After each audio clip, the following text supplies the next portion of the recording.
As you can see here, TK is 14th in the world and well above 6,000 trophies, but that's not the reason this video is insane. Have a look at his army. That is mass Super Barbs. He has Super Archers in his blimp, and together, this is Super BARCH dominating in Legends League. Ladies and gentlemen, I've got one of the most insane armies you've ever seen today. I thought I'd seen it all in Legends League, but one thing I have not seen is 40 Super Barbs in an army, and inside this blimp is a Super Archer clone blimp. So this is a Super BARCH army, and Mateo, the guy whose attacks we're going to see today, is insane with it. He is actually top 100, so he is beating a lot of legit bases with this army. Let's get into the first one here. It is a ring base. Now, notice he uses the Warden ability. He's going to do that basically all day because you don't really need the Warden for the Super Barbs. Better off to get the Blimp into the prime position in the base, which as you can tell is right here, because look, this base is just gonna disappear. Look at that, we put the second rage down. So TK is actually his name. He comes in and he brings only one clone. Now, it's up to you whether you prefer one clone or two clone, but from what I've seen, one clone you can control a bit more. It allows you up to 7 invis spells as well, which basically means that, you know, the Super Archers, yes, you get 3 less of them for that 1 less clone spell, but you have them on the map for, what, 30 seconds? Each invis spell is about 4 seconds, something like that, so they have 30 seconds to do their damage, and my word, they do it. So, obviously, you know, we've done the Super Archer portion of the attack. Now it's into the Super Barbs, and essentially what you're going to do with the Super Barbs here is, because obviously they've got that rage ability for the first few seconds of their life, but after that they aren't really that strong. So what you're going to do, slowly deploy them around the edge of the base, and essentially he's trying to push his king and queen right into the core of the base, because obviously they're kind of his main units. You essentially do that huge Super Archer blimp, and then it's your heroes to clear up the core of the base, or whatever's left of the core of the base in this instance, and the Super Barbs to take out the outside and funnel them in. Look at how much work the King and Queen's done. It looks like they've taken out the other half of the base, but really, they've just gone in the inside whilst the Super Barbs have gone around the edge of the base, and this is clapped. Look at how many Super Barbs we got left as well. Still got another 9 of them. We've still got our Queen ability. Oh, and did I forget to say, he's swagging his RC. I can't put an emphasis on how insane this is. This guy's gonna swag his RC on a ring base. I know you all at home struggle with ring bases. Maybe this is your new army for you. Alright, so coming into a box space here, obviously they're a bit more common. Now, what we really want to talk about with box spaces is sweepers. I'm actually going to pause it here. Sweepers are huge. So you saw in the first hit, you know, didn't really have to deal with too many sweepers. They're not as bad on ring bases, but on sweepers, on boxes, sorry, these 2 sweepers are facing the back end. Now, generally, if you're doing like a Super Archer blimp, landing it right here would be about perfect, because in the end, you'd probably clear something like this, which is literally the entire core of the base, and you probably triple it from there. But with this army, notice, no free spells, right? Absolutely none. We want to have as many invis as possible. So you can't go into 2 sweepers. Even with a Warden blimp, 2 sweepers is too much. So when you see a box space like this, you have to innovate.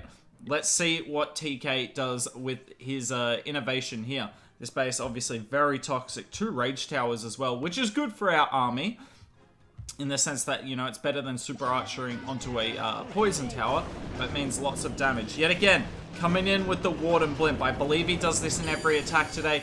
You just don't need the Warden for your heroes or the Super Barbs. Obviously, you know, you can use it if you want, but it's not necessary. Comes out here, gets the first rage down early. This is one good thing out of the 1 clone approach. You can get the first rage down nice and early, whereas when you're doing double clone, you've got to delay that rage just a little bit so you can absolutely maximize it. And now we keep invising. We've still got another 3 in the bag, and there's our second rage. And man, how good is this looking? Perfect invis timing. And they just have so much time with this. Now, no point using another invis there. I like that. Knowing when not to use the 7th one. And you can just save that for your heroes. As you can tell, the super archers that were cloned actually are... Because they had the clone troops have a maximum lifespan. They actually run out towards just after the 6th one ended. So only use that 7th invis if you're going to get really good value from it. Otherwise, it's always going to be useful for your heroes, especially if you leave a single Inferno up. All those giant bombs on the outside, lol. Obviously, we bring a Titan with this army, because if we don't kill the defensive CC, we don't have a poison spell, because, yet again, all spells are used for the Super Archer Blimp. So you do need to bring a Titan with this. Great wall breaker there. Queen's going to step in nicely. And yet again, look at this. Our King and Queen haven't really taken much damage yet. This multi is burning up the Queen a little bit. I would be interested to see if he uses the invis on his Queen here. But, yeah, there we go. But yet again, they've lost a little bit of health, but it's not an absurd amount, and we still have not used our RC. Now, the defensive CC comes out. I just assumed we'd pulled it. Unfortunately, our Titan is no longer up. So, all the nice stuff I said about bringing the Titan to the army, and unfortunately, TK couldn't really make the most of her in this attack. But this is the strength of the Diggy. So we just make sure that the RC goes straight to the monolith, no pathing around it. Diggy stuns the monolith, and this is wrecked again. We've got a bunch of Super Barbs on the outside of the base. RC ability still intact, and this is crushing yet again. It's all set up by the Super Archer Blimp, but because you can afford to use your Warden on the Super Archer Blimp, it makes it even stronger. It's not like Super Archer Lalo where you need the Warden with the Lalo and therefore have to give up a bit with your Super Archer. This is full steam ahead, maximize your Blimp. Alright, another box here. Now let's have a look at the sweepers. Going across like this, which means, I'm going to pause it. I wish I paused it before the Blimp had been deployed. But because the sweepers are like this, we can't really land the Blimp kind of where we did in the last attack. Because, what, he would have landed it like the equivalent of like landing it here? Whereas you can't really do that with the sweep. Well, you could with one sweeper, but you'd have to keep into account that the sweeper's actually pushing you across. So you'd have to take that into account, something like that. So, two sweepers facing across the middle means that you can kind of just come in from the back end like this, and you're alright. Flops the Warden. Notice he always brings one loon to the attack to take any early SAMs, or for it to just take down a few defenses, like you're using the Warden ability anyway, right? May as well get some invincible troops. There's the clone spell, yet again, perfect. And now we're just going to let the Super Archers do their thing. They actually activate this Invis Tower, which is really nice for us. I don't think it matters anyway, because by the time the Invis will, like, you know, what is it? The cooldown will reset by the time our heroes deal with the Town Hall. But still, it's a cool, it's cool to trigger it early. And I mean, look at this. This is just stupid.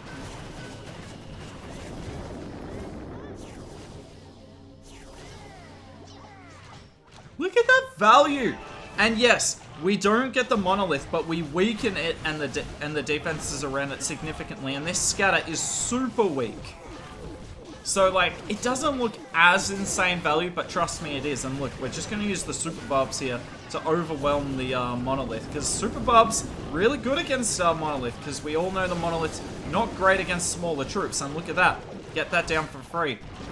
Super Barbs, really good at clearing up after the Super Archer Blimp. So let's go into phase 2. And we're just keeping these heroes alive at this point. Ice Golem down the bottom as well, haven't talked about that. Just worth bringing it. Maybe not the best spot to use it in this attack, but alas, nothing you can do now.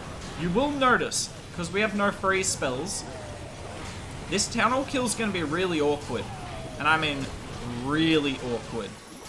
Thankfully, it's a little lucky, but thankfully the King gets the Town Hall down. I think the Queen would have gone after it eventually anyway, but it's much better done this way. We're going to use the RC and move in line with our Queen.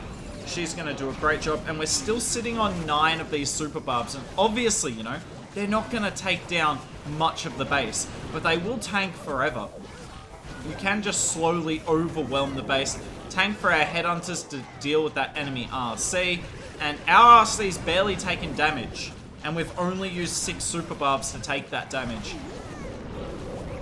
It's just clean.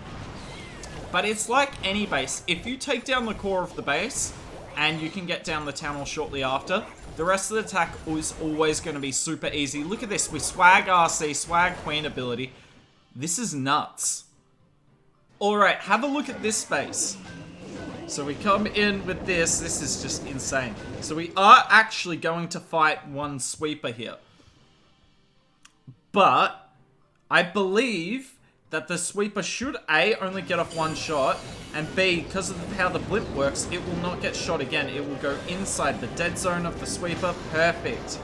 Look at that. Now, I will add this. I believe the reason he didn't go like straight from 9 o'clock is because it's quite likely a tornado will be like here or, well, let me change color, on like one of these 3 tiles. So by coming across this way, the tornado should only activate if it's on this tile. So you're kind of just reducing the chance of a tornado by like a third there. Other than that, there's no real reason for it. We land the blimp in the core, and let's get to work. Activate that giant bomb before we put down our super archers, and look at this. We are actually making a lot of the buildings invisible, but that's one of the good things about super archers. You don't have to worry about it as much, because look at that. We take down that inferno there, despite it being invisible literally the entire time, and we're going to get rid of this poison tower as well. We aren't quite going to get rid of the monolith, I don't think, as much as he'd like that. Or are we? Oh, it's so close. Oh, look at that monolith. It actually had 1 health, but the builder huts keep it alive. Good base building here from King Rock. Wait, we've seen King Rock before. I distinctly remember insulting this guy for having his, well, not insulting him, making fun of him for having his clan name the same as his account name. Anyway. It's your account. Do what you want. Coming in with this Sui here, and this is really interesting. Sorry, I should have paused this earlier, but I was fascinated by this guy's name. So, on diamond bases, obviously what you've seen TK doing his like other attacks is he'd probably Sui through here and kind of just go through the town hall and then finish up with all this. But this monolith could get quite bad. It would be really annoying on the flank, and obviously you leave the town hall up a while. So what you're going to see TK do here is the Queen's job is to get all of this. I believe she gets the Ice Golem and the Titan for tanking.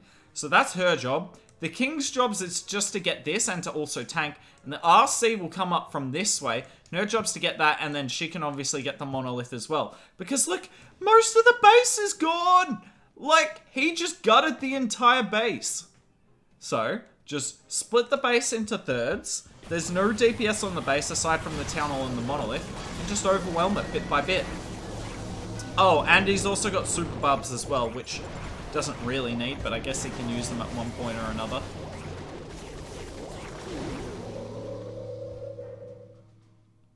And there you are. That's the army for you guys. So I got 4 replays for you today. Let me know down in the comments below. What did you think of this army? Are you tempted to try it? I will add in a couple of weeks' time, we will have a guide on this army from none other than TK himself. He'll have way more expertise in the matter than me, and I definitely recommend you look out for that video. So make sure you've got notifications on and you are subscribed to the channel. But that's it from us. If you enjoyed this video, you might want to go have a look at our other Legends League videos that we've done recently. None more so than iPro. Also taking down bases with Queen Charge Lalo. A little more vanilla than this army, but still equally difficult. But that's it from me. Hope you enjoyed the video, and maybe I'll see you soon.